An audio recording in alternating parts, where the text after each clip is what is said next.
മടുപ്പിക്കുന്ന യാത്രയുടെ ഇടയിൽ നിന്ന് വെള്ളച്ചാട്ടമൊക്കെ കണ്ടു കഴിഞ്ഞാൽ നമ്മുടെ മനസ്സാകെ കുളിർമയായി പോണ്ടാകും. ആകെ എന്താ പറയുക, നമ്മുടെ ചെറുപ്പകാലത്തിലേക്ക് മടങ്ങിപ്പോവും. കുറച്ച് കോപ്രായങ്ങളും ഫോട്ടോസും സെൽഫിയൊക്കെ എടുത്ത് കുറച്ച് നേരം ഞാൻ അവിടെ എൻജോയ് ചെയ്ത് നിന്നു. ഇനിയും ഒരുപാട് 10-20 കിലോമീറ്റർ ട്രക്ക് ചെയ്യാനുണ്ട്.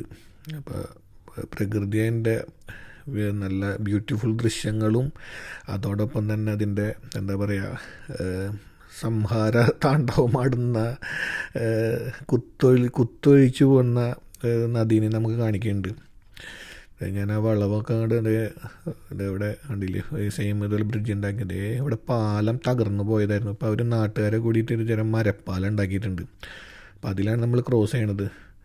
ഒന്ന് ഇറങ്ങി കുളിക്കണം എന്നൊക്കെ ആഗ്രഹം ഉണ്ടായിരുന്നു. പക്ഷേ ഭയങ്കര തണുപ്പാണ്, ഇത്രയും നല്ല കുത്തൊലിച്ച് വരുന്ന ഭയങ്കര ഭീകര ശബ്ദമായിരുന്നു. ഞാൻ അതിൻ്റെ സൗണ്ട് ഇട്ടുതരാം. അത് കഴിഞ്ഞിട്ട് തൊട്ടപ്പുറത്ത് തന്നെ ഈ സ്ഥലം കഴിഞ്ഞപ്പോൾ ഒരു വില്ലേജ് കണ്ടു. അവിടെ ഞങ്ങൾ ലഗേജൊക്കെ വെച്ചൊരു ചായയൊക്കെ കുടിച്ച് ഭക്ഷണം കഴിക്കാനുള്ള പരിപാടി നോക്കാം.